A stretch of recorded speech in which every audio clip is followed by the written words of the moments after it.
underway. So guess what? It's another coast day. We are playing a rush style build. Lots of gun bats, lots of dogs, and a nice infantry line with a few bombers and Moringles to help win out the fight. Our goal number one is going to be sniping out this Fimir Balefiend of Fire. And we'll be using our dogs to pressure the Marauder Hunters. These skin wolves along the sides, we can pressure them too. And looks like we're doing pretty good already with the Fimir taking a good amount of damage at the get-go. Some shots actually hitting the Berserkers too, and we're doing a lot of damage so far. Pretty nice, but a big boat does come in. And we need to remember to advance since it is illegal to camp the forest. So let's see, the Fimir, we'll continue to try focusing him. He is quite important.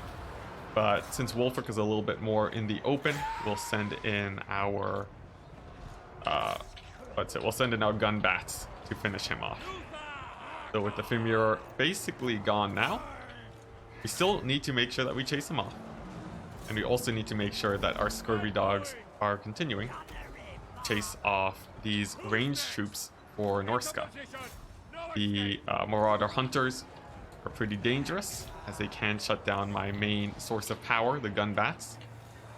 So actually killing them is super important. We're not too worried about the skin wolf flank, and that's basically just because if we secure the air game, there's not a whole lot Norska can do left. Wolfric is down, the caster is routing off the map, and now we just use our handgun bats to snipe out the skin wolf werekin. Once that's done, we basically have a secured win here. It's just a few monsters left for Norska, and our dogs will be able to chase off everything else. There are some chariots too, which are very effective versus all of my infantry. And I would be focusing them if I felt like my infantry was more important, but in this case, not really. I also forgot about my own caster. She actually ends up getting caught and overcast kills herself. But that's not too much of a problem. We've established enough of an air game, and we've taken out the lords of Norska, which just means that they don't really have enough leadership to really pull out a win here. We'll bring in Luther for terror, throw in a Bret attack as soon as he's in range, and then that should be able to close out the game. There we go, a pretty botched Bret attack to be honest, but the leadership of the skin wolves is quite low now, which means that they're just about ready to get terror routed. And there we go, it's going to be a pretty clean game. I did lose my caster pretty foolhardily, but nevertheless, pretty straightforward. This is the reason why you should take a good amount of skirmishers as Norska. The Vampire Coast can really punish you for not having enough anti-air. Really, these handguns basically all paid for themselves. They still had a lot of ammunition. There was not a whole ton he could have done there, sadly. Increment the score and move on to the next game. Now, for the second game against Terrorist, have an Empire build, loads of Pistoliers, Brands, and a Demogryph kill squad to hit up the infantry. Our Pistoliers will be taking to the flank, avoiding Chameleon Skinks where they can.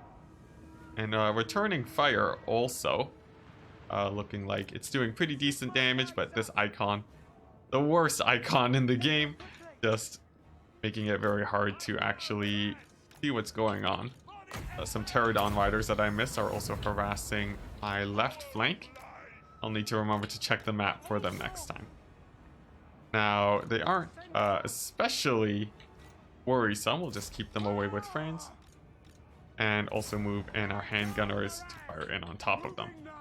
Looks like Mazda Mundi is coming in. We'll have to deal with him some way, and I think we're going to send in Franz and the Demogryph Knights to do so. We'll hit him with Franz, give him his buffs, throw in the Demogryph Knights, and even though we may eat some AoEs here, I think we'll do enough damage where it's a pretty good trade. Actually getting in a very nice amount of damage here. We'll throw down a bit of healing to keep the Demogryphs alive. And we're really committed to just winning this fight. If we manage to kill Mazdamundi, the Demogryphs will be able to basically carry out the rest of the game. So that's essentially our goal. Franz will continue hounding him down, while the Demogryphs are going to be charging up the infantry and this feral Stegodon. And since our left flank looks like it's holding pretty well, we're feeling pretty confident. However, the Demogryphs will still need to be a tiny bit careful. And we're going to pull them away from this Stegodon to chase down Mazdamundi. There's some red-crested skinks in there that we don't really want to engage with the Demogryphs because of how effective they are versus cavalry. So instead, we'll push through on towards Mazdamundi, bring in our Pistoliers, and also throw down a big heal. We actually mistimed that a bit. Franz was a tiny bit out of position.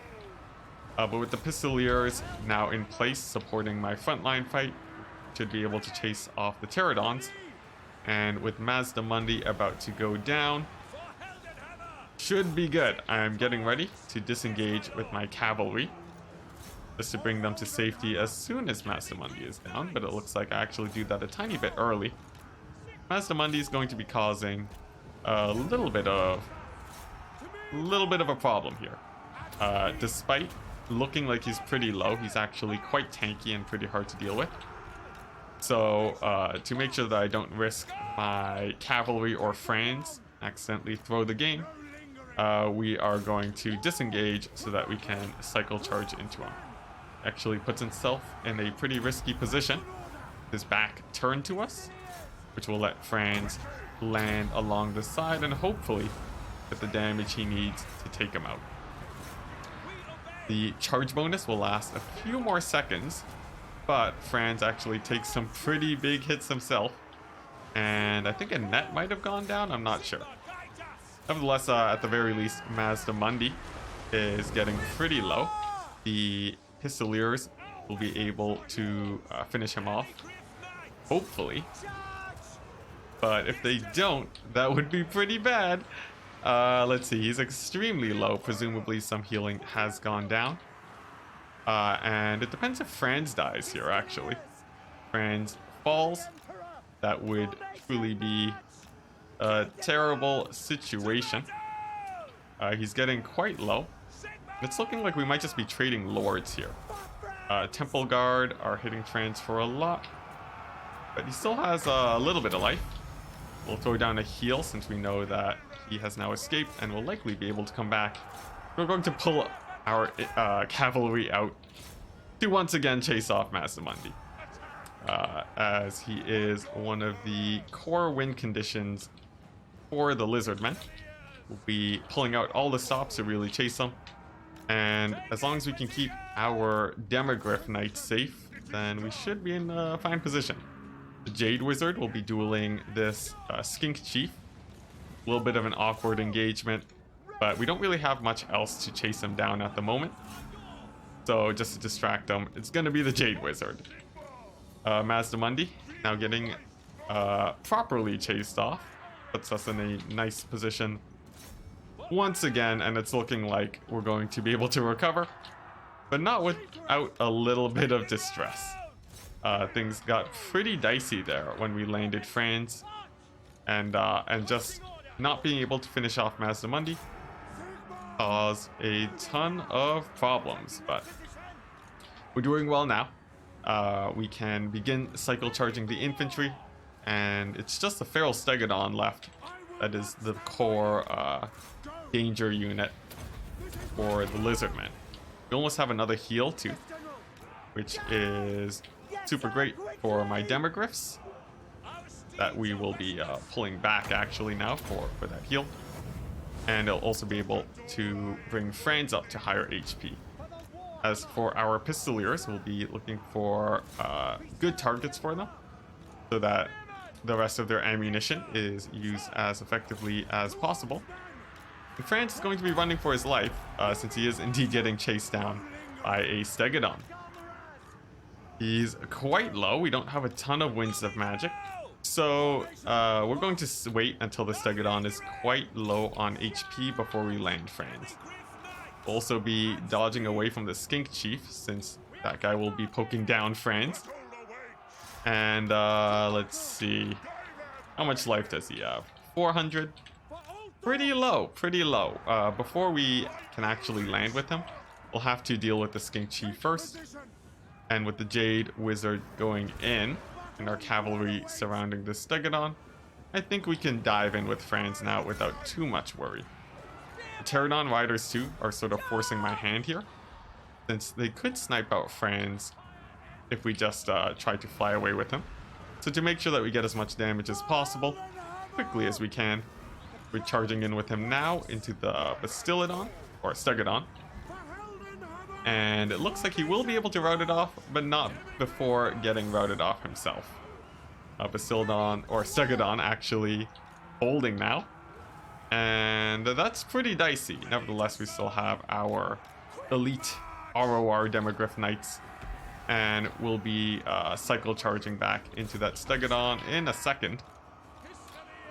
Some Pistoliers coming back too is good. And Franz is going to be retreating away before he breaks, since if he does, that would be a massive loss to our leadership. Let's see here, our Jade Wizard in the meantime, dueling out against the Skink Chief, doing not amazing. And Franz's leadership actually is so low, we're going to proc this stand your ground ability to really make sure that he doesn't get routed off. We're trying to buy time for another heal to come down, but I don't know if we'll be able to get it in time. It's coming in 30 seconds, which is not a lot of that's a lot of time. So let's see how this goes. I think our hand is being forced here, given that we don't have too many troops left, and we're going to have to land with Franz. We'll be procking his buffs and hoping that he just kills everything here, but he's actually going to get routed off. And that's gonna be game. Man, a big misread on my part, landing Franz onto Mazdamundi, actually getting him killed. That was super rough. That essentially the main misplay there.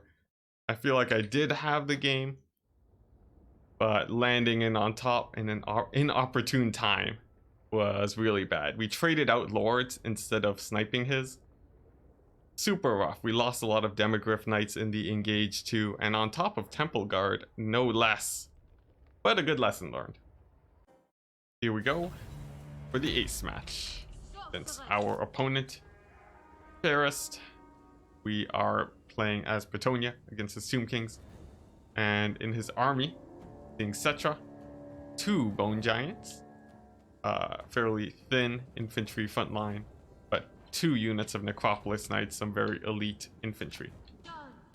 So my initial thought is to pull back with my cavalry and keep them safe, while our front line wins the fight against the Tomb Kings, which they should be able to do quite handily. Cetra is coming in, so we'll bring in our cavalry to get ready and surround him. And with some archer fire, we should be able to ward him back just a tiny bit. It looks like some of the arrows will connect, but the Bone Giants are firing, so advancing is going to be imperative here. Let's see, we still want to push back Cetra though, our forces. And it's just going to be the slow engage. Bone Giants will be shooting at my knights. Thankfully, they are the cheaper ones. And as long as we can get that engage in as quickly as possible, we won't really be taking too much damage here. Our hero squad continue advancing. And they're going to be diving in on the Bone Giants and the Necropolis Knights. That is definitely the best matchup for them. And as for Cetra, we'll be surrounding him with our cavalry. And seeing if they take too much damage from the Bone Giants. They may very well. that would be definitely not a great situation. But one of the main advantages we have here is that we do have we have a bunch of archers here that are quite protected. There's actually not a lot that can really dive into them. And that's really good because now that they're in range of the bone giants, means that we'll be able to start giving the Tomb Kings some trouble here. We'll also move in the peasants to start disrupting the bone giants. And as for the infantry fight, we're expecting to win that quite handily. Meanwhile, Cetra getting surrounded by cavalry. I'm going to actually choose not to keep them surrounded with that, just because our cavalry will be better suited chasing off bone giants. As for the Fey Enchantress, she'll be moving into the infantry to clear them up, and we'll be bringing Gotrek along too to make sure that she stays safe. We'll be trying to shut down these Necropolis Knights, and I should also be thinking about where I want to throw healing onto my troops. So lots to control here. These Slayers will keep on chasing the bone giants. As for the Necropolis Knights, I guess we'll start focusing them with the peasant bowmen. Now, since we have a lot of our troops here and some cavalry, we'll throw down a big ol' heal to give melee attack to these Knights of the Realm. And since it's only one bone giant firing, I'm feeling pretty confident that we won't be in too much trouble here blobbing up our cavalry. However, I think our questing knights still don't want to be taking too much damage, so they'll be repositioning over to the bone giant.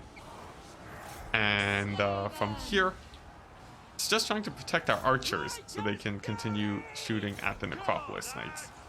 Nevertheless, we've taken a pretty good pick on Cetra, and the Beast Slayers here in the back line won't really expect to be dying anytime soon. They are actually quite high leadership, they have anti-large, and it's just a few skeleton spears on this side. So I expect them to win, even though there are some bone giants nearby. And Cetra is also disintegrating. This is a fairly big win for us, but we'll actually have to finish him off. The fact that he still lives could cause some problems. Nevertheless, bounce power still fairly well in our favor, and our peasants have routed off, but we do expect them to be coming back shortly. Let's see here, Beast Slayers actually getting bogged down really hard by the skeleton spearmen, but they won't be dying, and I expect them to continue surviving until the late game. As for the peasant archers, we'll get them firing in on the Necropolis Knights as soon as possible to apply that poison debuff.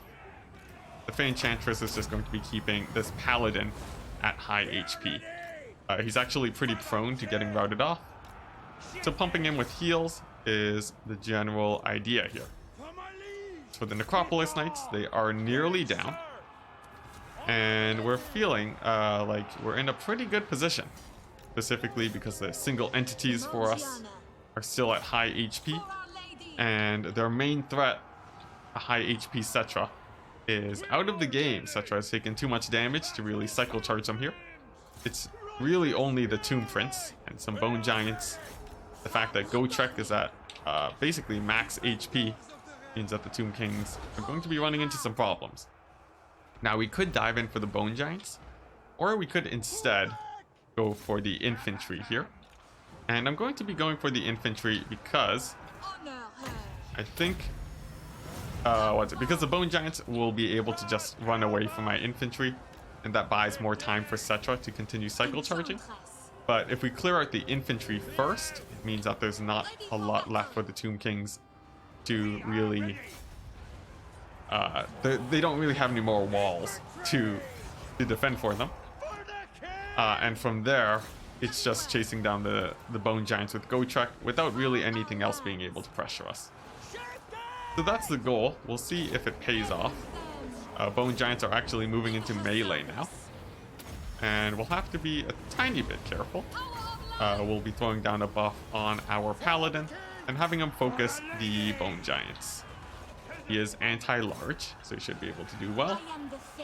And He should be able to land in a good number of hits here. But it's still going to be a little bit of a long grind. Nevertheless, we have our archers firing in too, and that poison debuff will work out quite well. The bone giants are decent in melee, but not amazing, so our single entity should be able to beat them.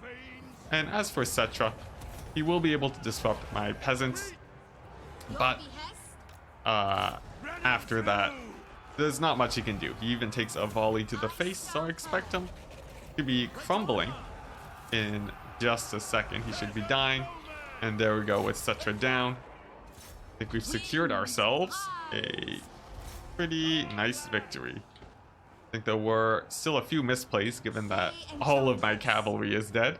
They should probably be a little bit, probably be alive given how expensive and important they are. So once again, something to work on. But a victory. You can see here my predictions on the Beast Slayers was correct.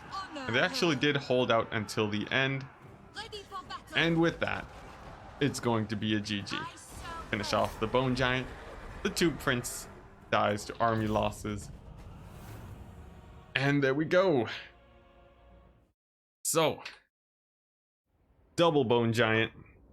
It did pretty well against my cavalry corps, especially in conjunction with the single entities here, using Cetra and the Tomb Prince. But I don't think there was really enough to deal with our single entity force.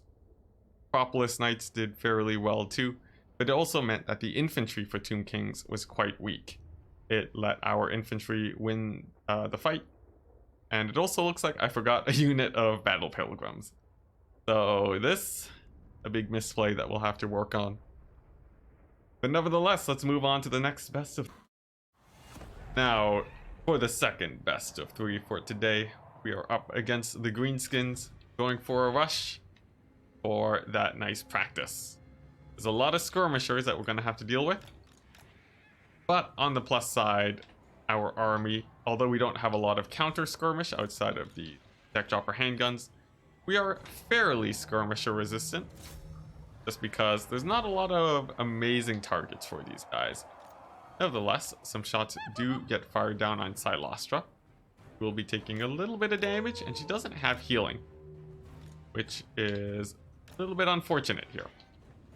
Luckily for us though, the Greenskin army, quite small. Mostly, actually River Trolls, by the looks of it.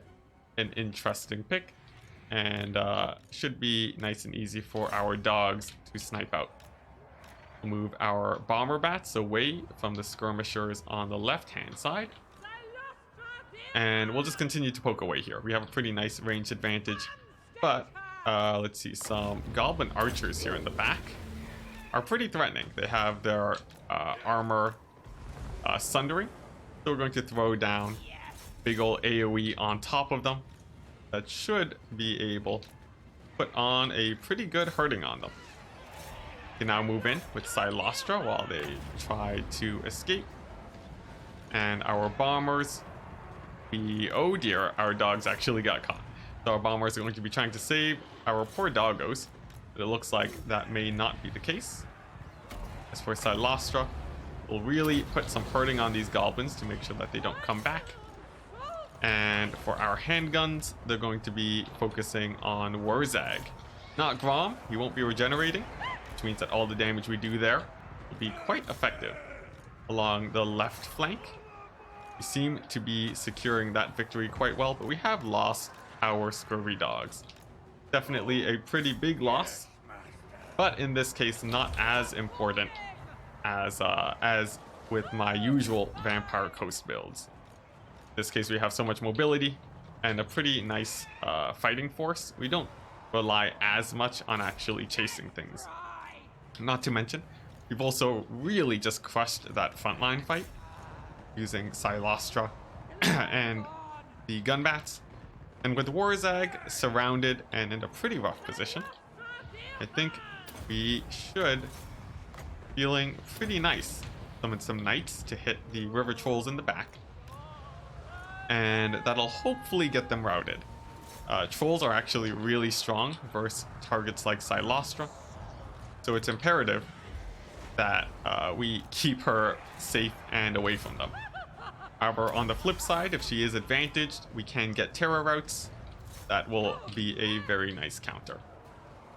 Now, Warzag is getting pretty low, but we want to actually make sure that we finish him off. He's actually throwing down AoEs on my Knights Errant, and it's a pretty interesting choice. They are just a summoned unit, but they last a decently long time, and actually killing them will have an effect on how much damage they do. Let's see, some squigs are coming in through the back. The front line, we don't really need bomber support there anymore, so we're happy to turn our bombers to hit the squigs. And as for Warzag, now that he is extremely low, we'll just finish him off with the bombers. We'll hit the Night Goblin archers, actually with a wind spell here, and that's because the models are still really high. And if we can hit them with a wind spell, that'll actually start killing them off.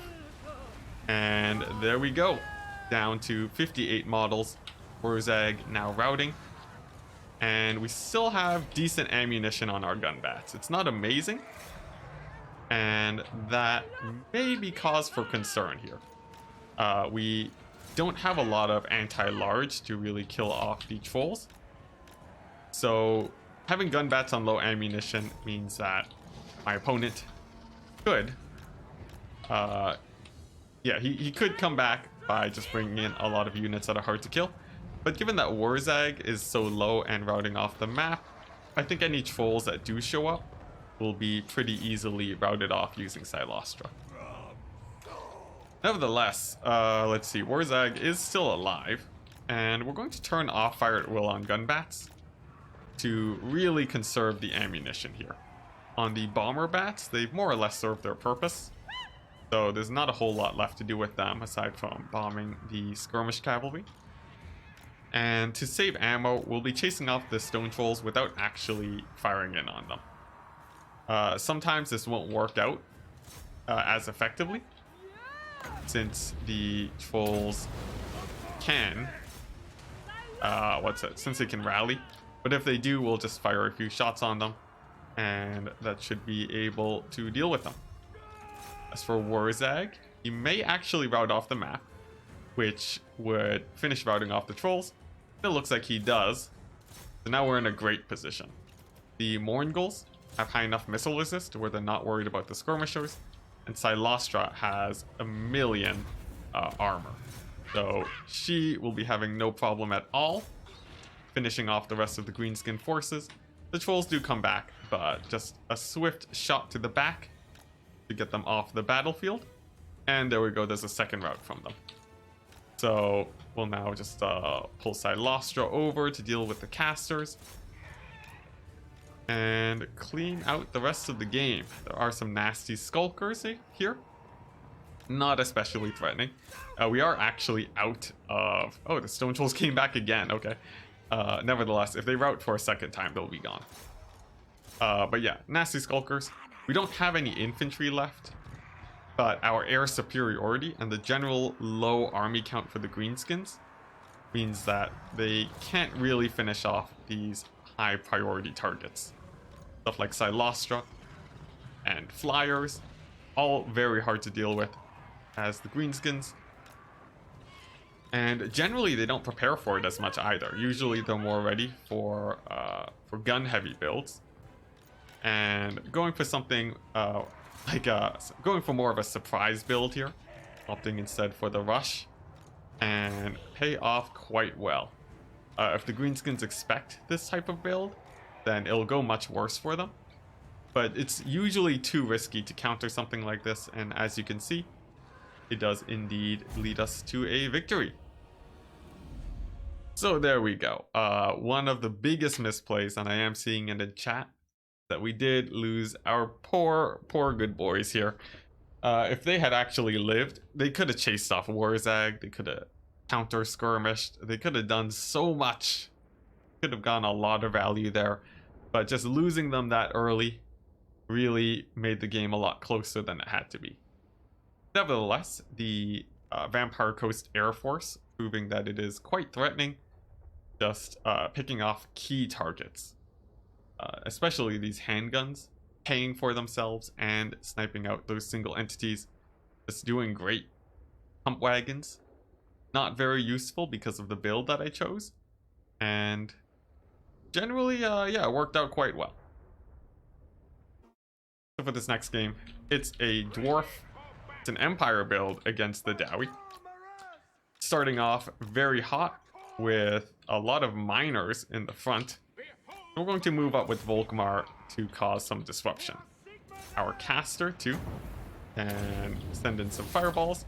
And we're going to retreat with our infantry just to buy a little bit of space. Volkmar will be able to cause havoc, our ranged troops, and really put in a lot of damage. Now our caster will want to stay alive, and as soon as we have space, we're going to begin firing in on to the miners. Our cavalry will do very well, and I think we should be able to trade pretty good here, especially because we have Volkmar. The miners do get a volley off, however, onto my troops, and that's a little bit suboptimal. Nevertheless, we're rampaging through their backlines. Things are going decently well. We want to be avoiding blasting charges as much as possible, though. And we've also lost some of our cavalry units. A little bit unfortunate. Volkmar 2 has taken a bit of damage himself, but nevertheless, things are still going okay. Let's see, these Urkund miners, a little bit of a problem, and my micro is getting stretched out pretty thin here. Nevertheless, let's see, it does look like, oh man, another blasting charge volley does go down onto my infantry. But we're getting into a position where we've stabilized just a little bit better. Volkmar will be fleeing and dodging as best as he can. We'll throw down a banishment onto these slayers, and we've descended onto the miners with great swords. Let's see, a burning head will be at the ready in case Volkmar gets surrounded. And we're setting up some pretty nice concaves, especially along this right flank. We're feeling decently confident here. Our Bright Wizard will want to be careful, however. And I'm seeing a good opportunity for a burning head. So we're going to throw that down. Dodge with the Bright Wizard. And move in with Volkmar. You can see it does really nice damage to those slayers. And now we're just going to focus on the second layer of slayers. Our caster does take a lot of damage though from the quarrelers. We'll have to pull back with him. But we've already secured ourselves a pretty nice lead. We can run away from the slayers too. They're taking a lot of missile damage. And what that does is that it sometimes their models will stagger. And it'll generally slow them down enough to allow our ranged troops to fire away freely. For Volkmar, he's getting chased down by Grombrindle, but he'll be regenerating, and any damage that we take on him is not too worrisome. The Slayers too will be getting focus fired down. And I forgot to turn on guard mode onto my troops, but we have it now, which will be good. As for the bolt thrower, we can work away with that using our cavalry. And with the dwarf lines now starting to get pretty thin, confidence is increasing. Continue to kite with our ranged troops, and with the left flank really weak for the dwarves, we can move up with our ranged handgunners to take them out. As for the right flank, we have the swordsmen, great swords, holding the fight there. And they should be able to surround Grombrindle. In fact, we'll even send them onto the Bugman's Rangers. And that should be able to get those guys off of me. While our lines continue to secure the flanks. Let's see here. We'll just be ignoring Grombrindle for now. And if he goes towards my ranged line, he will be taking a ton of damage. That would actually be preferential for us. Cavalry too has really proven their worth, having distracted the Dowie forces quite effectively. And we're seeing here Grombrindle taking a ton of damage just from the handgunners. Just a few volleys will finish him off. So he is really just not a worry at all. As for the rest of the Dowie ranged firepower, We have secured the melee advantage, and in doing so, we can actually advance towards them and really put on a lot of pressure. These Bugman's Rangers are just running away from greatswords. They can't really put in any more damage at this point. And we still have a lot of ammunition. So it's just going to be a little bit of bouncing around between the troops. With Volkmar, he's still regenerating. And I think we've secured the win. There's actually very few Dowry forces left. And we're going to have to put down Grombrindle with a mighty gun line. My favorite. He's now caught out in the open. And the focus fire shall commence, but for now we're going to finish off these Bugmans first. Or actually just normal Rangers by the looks of it. There we go. A solid volley on top of them. They should be routing. And now we're going to be progressing up towards Grombrindle. We're seeing the effectiveness of the build here. Really, even though it was a Vanguard deployment, that's why we have the cavalry. And as for any quick engagements, we have the great swords. They actually did really well at screening the dwarves away from us. And from there, it was just kiting a tiny bit. Now, let's see, these Bugmans, we'll finish them off with a burning head. Generally, it would be better to fireball Grombrindle to death, but this is just to end the game a little bit faster. We want to move as close as possible to him to make sure that our accuracy is increased. And we'll just pull away with our infantry. It slows him down so he can't really move, and as soon as he's exposed, we'll be able to launch our firing line onto him. He slows down my swordsman, but he's still caught out in the open, and even if he does dodge as much as he can, if we start running low on ammunition, all we have to do is get a tiny bit closer to him. For the rallying troops, we have Volkmar, and he is extremely good for cleanup duty. Now, to make sure that Grombrindle doesn't move too much, while we advance, we'll have some of these guys providing cover fire. And yeah, now that we're closer, dodging should be much less effective. We want to move a few troops closer at a time so that he can't continuously dodge. And the ones that are closest, like these handgunners, will be able to actually get a near full 100% hit rate. He actually hides behind a bolt thrower, but I don't think that that's gonna save you, Grombrindle, as there is more firepower coming on in.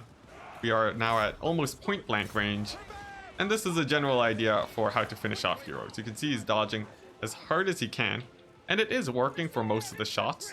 If we wanted to be really efficient with our ammunition, we would move even closer, use our swords to bog him down, and then loose a volley on him. But in this case, this should work out pretty fine.